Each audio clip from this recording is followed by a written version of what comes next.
वडोदरा के चकली सर्कल पर UTI mutual fund की ऑफिस में आग लगने से हड़कंप मच गया है। वडोदरा के चकली सर्कल निकट यूटीआई म्यूचुअल फंड ऑफिस है, जिसके एयर कंडीशनर में शॉर्ट सर्किट से अचानक आग लग गई। फौरन घटना की जानकारी दमकल विभाग को दी गई। दमकल विभाग ने मौके पर पहुंचकर आग पर काबू पाया। इस इलाके में कई ऑफिस हैं, जिसके चलते आग की घटना से अगल बगल के ऑफिस में भी अफरा तफरी देखी गई। લેન્ડમાર્ક બિલ્ડિંગમાં આગ લાગી હતી।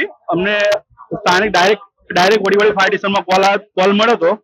તો અમને ચકલી સર્કલ દૂરથી જ અમને એવું લાગતું હતું કોઈ મોટી આગ લાગી હોય એવું લાગતું, ધુમાડા દેખાતા હતા।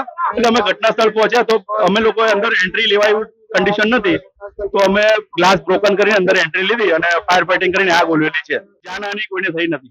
આગ લાગવાનું કારણ એવું કે ઓફિસમાં જે વર્ક કરતા હતા એ લોકો એવું કહેતા હતા કે સેન્ટર કોઈ એસીમાં શોર્ટ સર્કિટ લીધે કોઈ ફાયર થઈ। નુકસાનનો હજુ અમને કઈ ખબર નથી, પણ ઘટના સ્થળ પર અમે ચેક કરીને પછી જાણ કરીશું।